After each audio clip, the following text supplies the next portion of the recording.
Canal Entre Capas Book. Inscreva-se, é de graça. Compartilhe com os amigos. E curta o nosso conteúdo. Fazendo isso, você muito nos ajuda.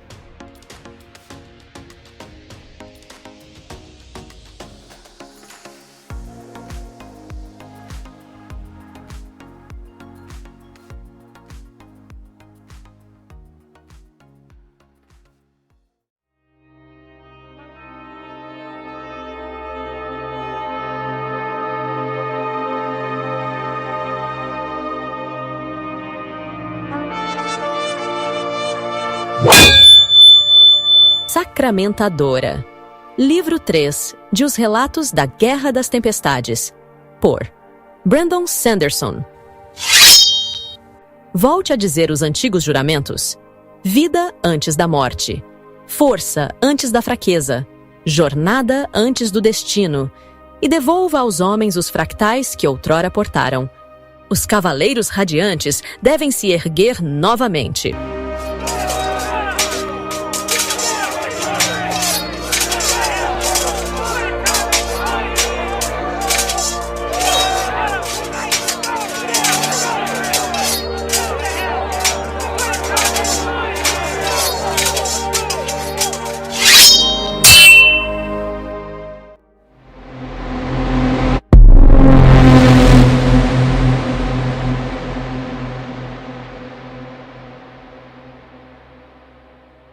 Para Alan Layton, que estava torcendo por Dalinar, e por mim, antes mesmo que a Guerra das Tempestades existisse.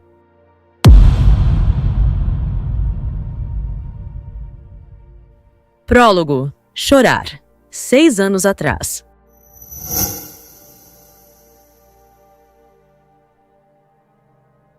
Eshonai sempre dissera à irmã que tinha certeza de que algo maravilhoso estava além da próxima colina. Então, certo dia, ela subiu uma colina e encontrou humanos. Sempre havia imaginado humanos como monstros tenebrosos e disformes, assim como eram descritos nas canções. Em vez disso, eram criaturas maravilhosas e bizarras.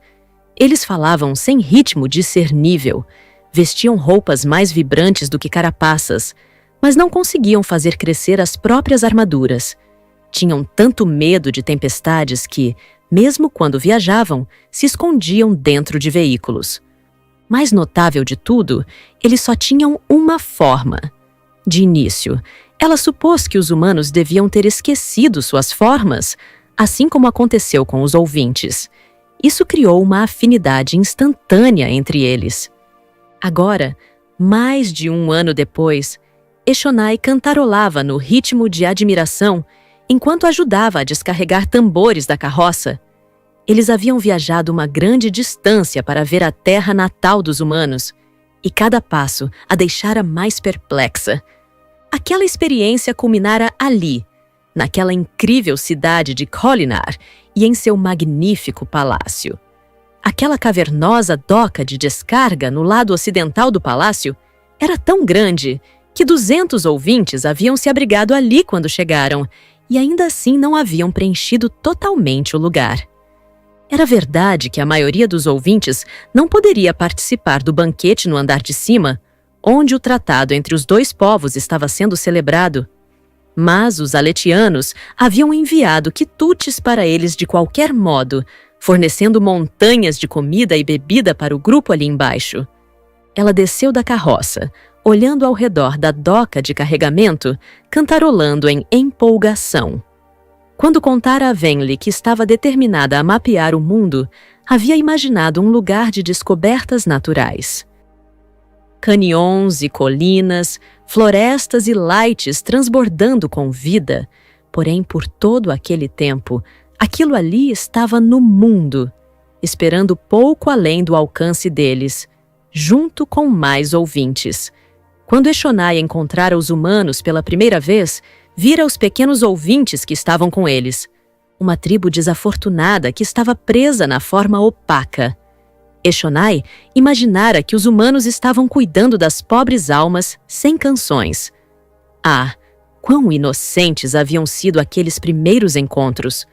Os ouvintes cativos não eram apenas uma pequena tribo, mas sim representantes de uma enorme população. E os humanos não estavam cuidando deles. Os humanos eram seus donos.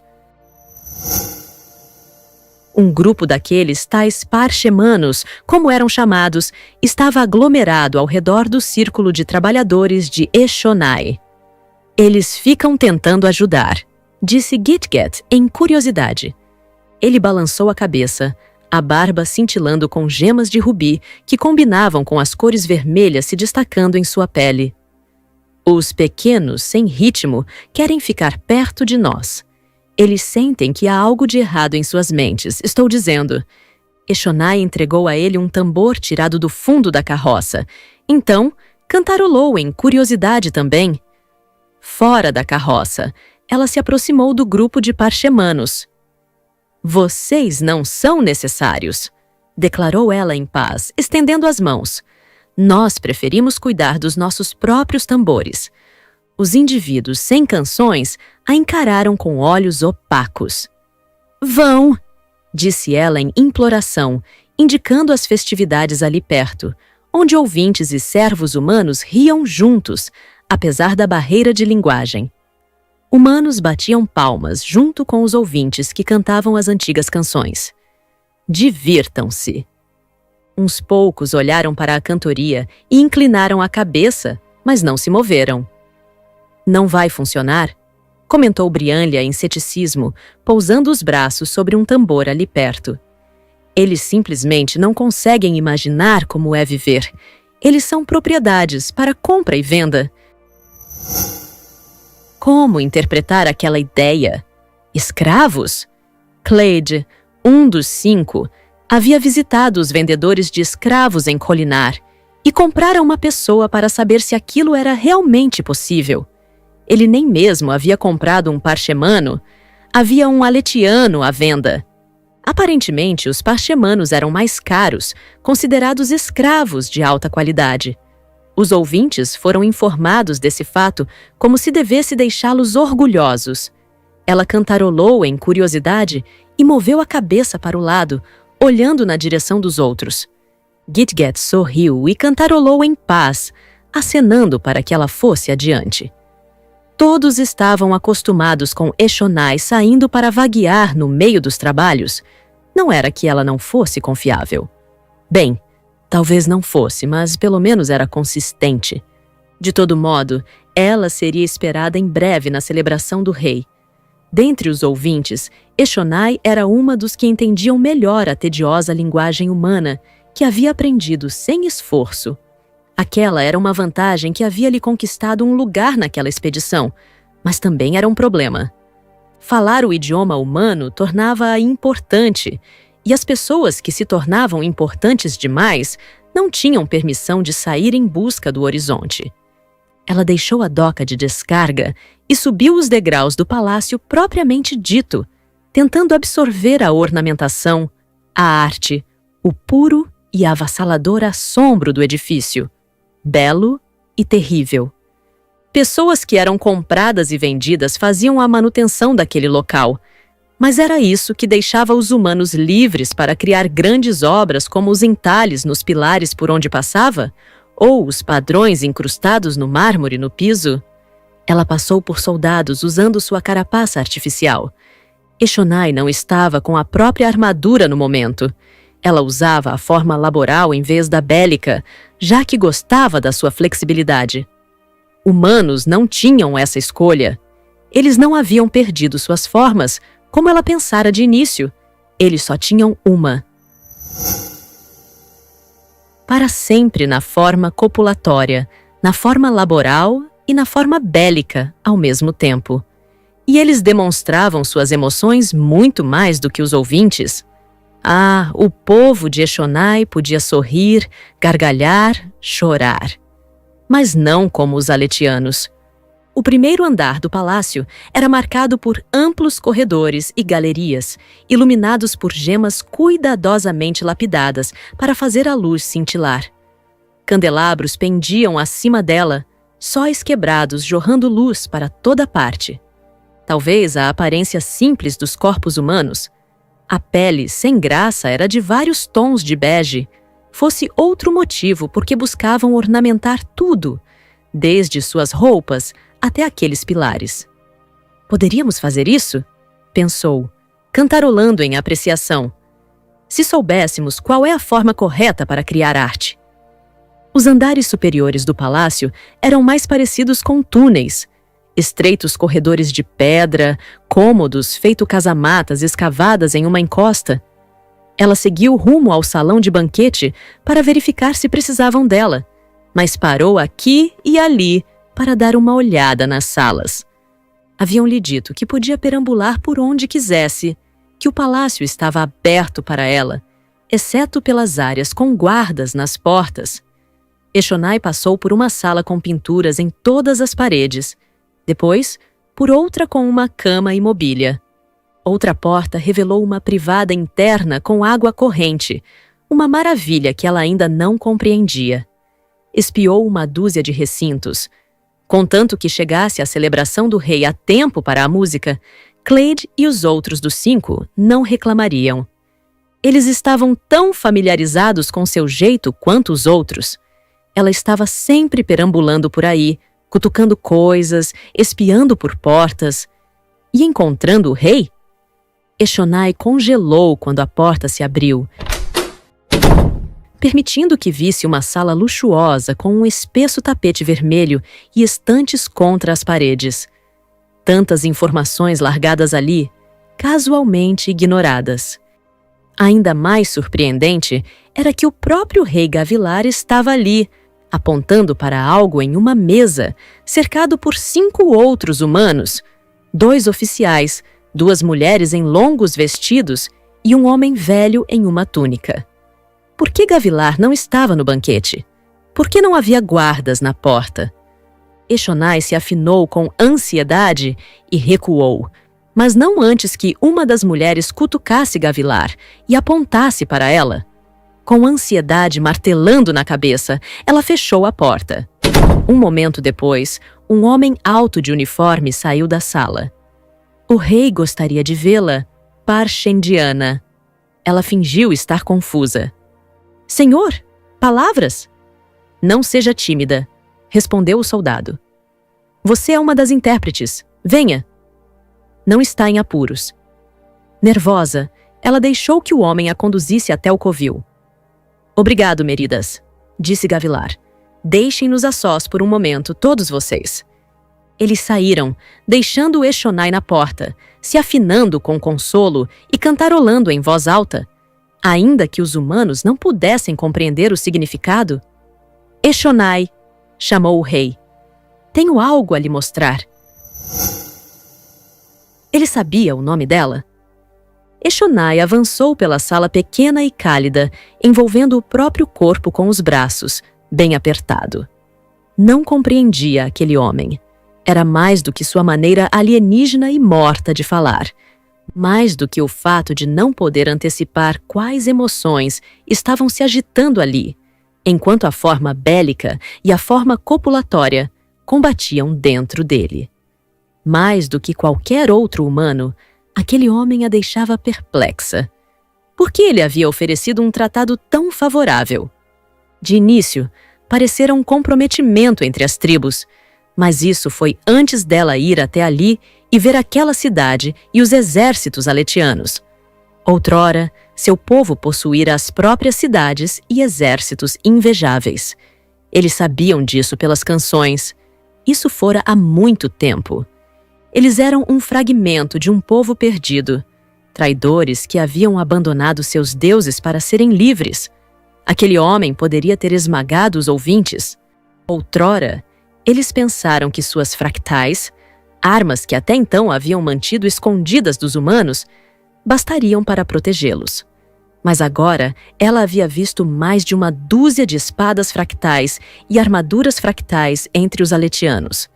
Por que ele estava sorrindo para ela daquele jeito? O que estava escondendo ao não cantar os ritmos para acalmá-la? Sente-se, Eshonai, pediu o rei. Ah, não tenha medo, pequena batedora. Eu estava querendo falar com você. Seu domínio da linguagem é único. Ela se instalou em uma cadeira e Gavilar estendeu a mão para pegar algo em uma pequena bolsa. O objeto brilhava com luz das tempestades vermelha, uma estrutura de gemas e metal construída em uma forma harmoniosa. "Você sabe o que é isso?" perguntou ele, empurrando o objeto gentilmente na direção dela. "Não, Vossa Majestade. É o que chamamos de fabrial, um dispositivo energizado pela luz das tempestades. Este aqui gera calor. Só um pouquinho, infelizmente, mas minha esposa está confiante de que suas eruditas conseguirão criar um que possa aquecer uma sala inteira. Isso não seria maravilhoso? Não precisar mais de lareiras soltando fumaça?" Parecia algo sem vida para Eshonai, mas ela não disse isso. Cantarolou em elogio para que ele se sentisse feliz de lhe contar aquilo e entregou o objeto de volta. "Olhe de perto", disse o rei Gavilar. "Olhe bem no fundo. Vê o que está se movendo no interior? É um espreno. É assim que esse dispositivo funciona."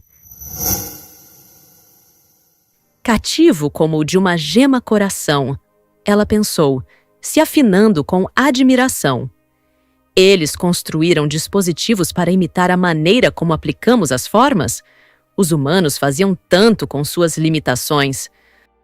"Os demônios do abismo não são seus deuses, são?" perguntou ele. "O quê?" indagou ela, se afinando com ceticismo. "Por que perguntar isso? Que rumo estranho para a conversa." "Ah, é só algo em que andei pensando." Ele pegou o fabrial de volta. "Meus oficiais sentem-se muito superiores, porque acham que entendem vocês. Eles pensam que vocês são selvagens, mas estão muito enganados. Vocês não são selvagens, são um enclave de memórias, uma janela para o passado." Ele se inclinou para a frente, a luz do rubi vazando entre seus dedos. "Preciso que você entregue uma mensagem para seus líderes." "Os 5? Você é próxima deles, e eu estou sendo vigiado. Preciso da sua ajuda para conseguir uma coisa." Ela cantarolou em ansiedade. "Calma, calma", disse ele. "Vou ajudar vocês, Eshonai. Você sabia que descobri como trazer seus deuses de volta?" "Não", ela cantarolou no ritmo dos terrores. "Não. Meus ancestrais primeiro aprenderam a conter um espreno dentro de uma gema", continuou ele, segurando o fabrial. "E, com uma gema muito especial, você pode conter até um deus." "Vossa Majestade", disse ela, ousando segurar a mão dele. O rei não conseguia sentir os ritmos, ele não sabia. "Por favor, não veneramos mais aqueles deuses. Nós os deixamos. Nós os abandonamos." "Ah, mas isso é para seu próprio bem e para o nosso." Ele se levantou. "Nós vivemos sem honra, pois eram os seus deuses que, antigamente, faziam os nossos aparecerem. Sem eles, não temos poder. Este mundo está aprisionado, Eshonai, atolado em um estado de transição embotado e sem vida." Ele olhou para o teto. "Eu devo uni-los. Preciso de uma ameaça. Só o perigo vai uni-los." "O que?" disse ela em ansiedade. "O que o senhor está dizendo? Nossos pachemanos escravizados já foram como você? Então, de algum modo, roubamos a capacidade deles de passar pela transformação. Fizemos isso capturando um espreno antigo e crucial." Ele olhou para ela, seus olhos verdes brilhando. "Eu vi como isso pode ser revertido. Uma nova tempestade que fará com que os arautos saiam do seu esconderijo. Uma nova guerra." Insanidade. Ela se levantou. "Nossos deuses tentaram destruir vocês. As antigas palavras devem voltar a ser ditas. O senhor não pode." Ela perdeu o fio da meada, notando pela primeira vez que um mapa cobria toda a mesa próxima. Extenso, ele mostrava uma terra cercada por oceanos, e a qualidade artística do desenho fazia as tentativas da própria parecerem toscas. Ela andou até a mesa, boquiaberta, o ritmo de admiração tocando em sua mente. Que lindo! Até mesmo os grandiosos candelabros e as paredes entalhadas não eram nada em comparação. Aquilo ali era conhecimento e beleza, fundidos em uma coisa só. Pensei que você ficaria feliz ao ouvir que somos aliados na busca pelo retorno dos seus deuses, disse Gavilar. Ela podia quase ouvir o ritmo de repreensão nas suas palavras mortas. Você alega temê-los, mas por que temer o que lhes dava vida? Meu povo precisa se unir, e eu preciso de um império que não vá simplesmente voltar a disputas internas quando eu me for. Então o Senhor busca a guerra? Eu busco o fim de algo que nunca terminamos. Outrora, meu povo era composto de radiantes, e o seu povo, os parchemanos, era vibrante. De que adianta este mundo pálido onde meu povo luta entre si em escaramuças sem fim, sem luz para guiá-los, e o seu povo está praticamente morto? Ela olhou de volta para o mapa. Onde estão as planícies quebradas? É essa parte aqui? Você está indicando toda Natanatã, Eshonai. Aqui estão as planícies quebradas. Ele indicou um ponto pouco maior do que a unha do seu polegar, enquanto o mapa inteiro era tão grande quanto a mesa. Isso deu a ela uma súbita e atordoante perspectiva. Aquilo era o mundo. Ela havia pensado que, ao viajar para Kholinar, tinham cruzado toda a terra existente. Por que não haviam lhe mostrado isso antes? Suas pernas fraquejaram e ela se afinou com a lamentação. Caiu de volta na sua cadeira, incapaz de ficar de pé. Tão vasto! Gavilar pegou algo do bolso. Uma esfera? Era escura, mas, de algum modo, ainda brilhava, como se possuísse uma aura de negrume, uma luz fantasma que não era luz, de um roxo tênue. Parecia sugar a luz ao redor. Ele colocou a esfera na mesa diante dela. Leve isso para os 5 e explique o que eu lhe disse. Diga a eles para se lembrarem do que seu povo era antes. Acorde, Eshonai. Ele deu um tapinha no ombro dela, então deixou a sala. Eshonai olhou para aquela luz terrível e, pelas canções, soube o que era. As formas de poder haviam sido associadas a uma luz sombria, uma luz do rei dos deuses. Ela pegou a esfera da mesa e foi embora correndo.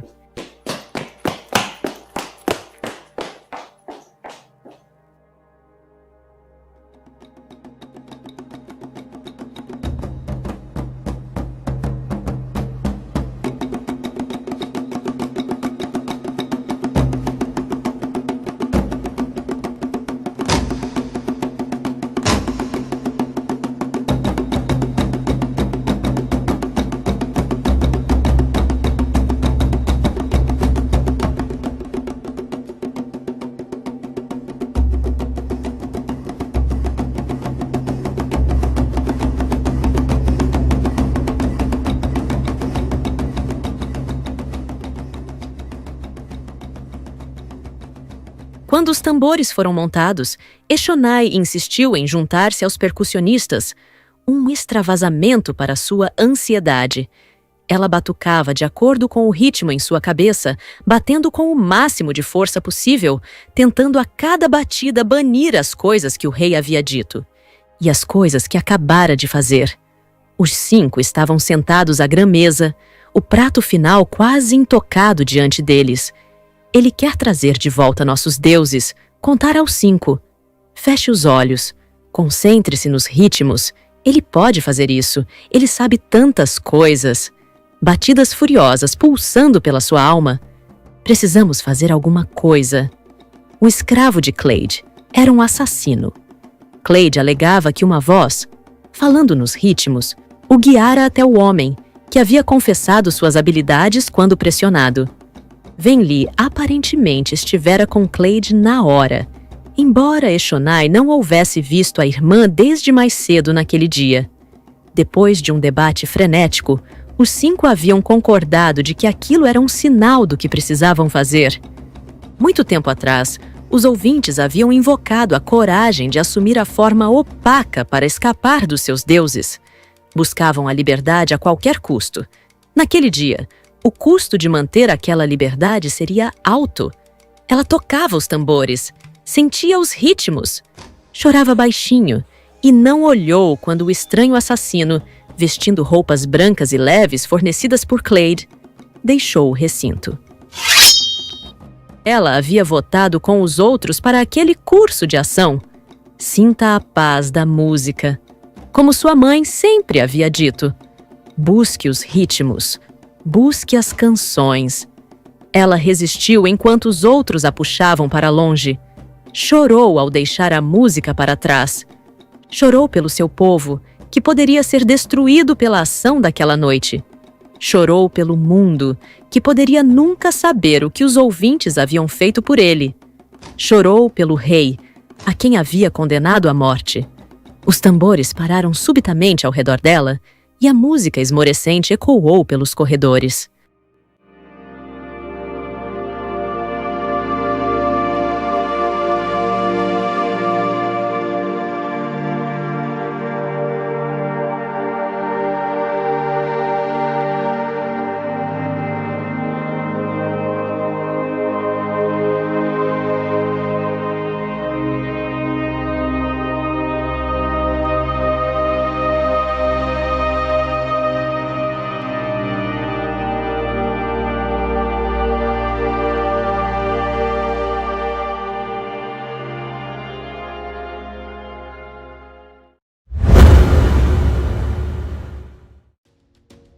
Canal Entre Capas Book.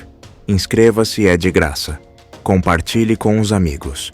E curta o nosso conteúdo. Fazendo isso, você muito nos ajuda.